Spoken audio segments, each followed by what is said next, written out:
নমস্কার বন্ধুরা, আমি সৈকত আরও একটা নতুন ইনফরমেটিভ ভিডিও নিয়ে চলে এসেছি তোমাদের কাছে সাদের ছাদ বাগান ইউটিউব চ্যানেলে। তো বন্ধুরা, তোমাদের একটা জিনিস আমি দেখাই। আমি সকাল সকাল ছাদ বাগানে এসেছিলাম।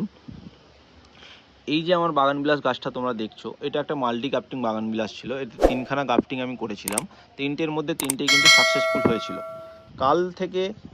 গতকাল থেকে ঝোড়ো হাওয়ার সাথে বৃষ্টি, তো তার জন্যই এখানে থেকে দেখো আমার এই যে গ্রাফটিংটা যে আছে এখান থেকে কিন্তু মাল্টি গ্রাফটিংটা খুলে গেছে, একটা ডাল খুলে গেছে। এটা কিন্তু গ্রাফটিং হয়েছিল বাই এনি চান্স, এখান থেকে কিন্তু খুলে পড়ে গেছে। আর এখান থেকেই গ্রাফটিংটা ওখানে লাগানো কিন্তু সম্ভব না, যে আঠা দিয়ে জুড়ে দেবো আপনার আবার গ্রাফটিংটা হয়ে যাবে, এটা কিন্তু সম্ভব নয়।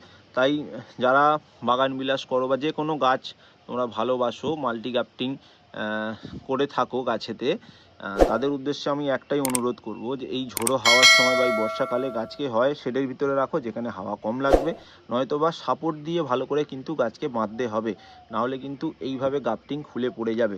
আর একবার গ্রাফটিংটা খুলে গেলে সেটা কিন্তু আর মাল্টি গ্রাফটিং করা সম্ভব নয়, অন্য ডাল থেকে আবার নতুন করে মাল্টি গ্রাফটিং করতে হবে। আর একটা বিষয় তোমাদের সাথে শেয়ার করব, যেমন ধরো এই যে সামনের এই যে গাছটা আমি তোমাদেরকে দেখাবো, এই গাছটার মাটিটা কিন্তু আলগা হয়ে গেছিলো, কারণ আমি কাল রাতে সাপোর্ট দিয়ে বেঁধেছিলাম না।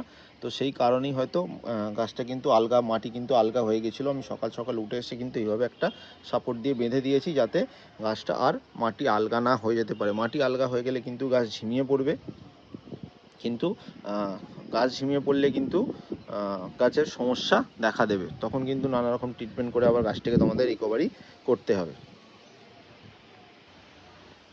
আরও কিছু কিছু জিনিস তোমাদের দেখাই, যেমন ধরো এই যে গাছটি সিন্ডার মিডিয়ায় আমার করা আছে, এটি একটি ছোট শিউলি গাছ। সিন্ডার মিডিয়াতে আমি গাছটি পটিং করেছিলাম। এখানে দেখো এতে জলের কোনো সমস্যা নেই, যতটা জল দরকার ততটা থাকবে, বাকিটা রিমুভ হয়ে যাবে। তো গাছটি কতটা সুন্দরভাবে বড় হচ্ছে দেখো, খুব বেশি দিন না, 20 থেকে 25 দিনের গাছ এটা আমার কাছে, আমার ছাদ বাগানে। তো গাছটি কত সুন্দর গ্রো করছে। আর ঠিক এইভাবে যেরকম জিনিস আছে, পাইপ থাকলে পাইপ, অথবা বাঁশের কঞ্চি থাকলে কঞ্চি, যেই জিনিসই থাকুক সেই দিয়ে কিন্তু ভালো করে সাপোর্টে বাঁধতে হবে, না হলে কিন্তু গাছের মাটি থেকে আলগা হয়ে যাবে, শিকড় নড়ে যাবে, তাহলে কিন্তু গাছের অনেক রকম সমস্যা দেখা দেবে।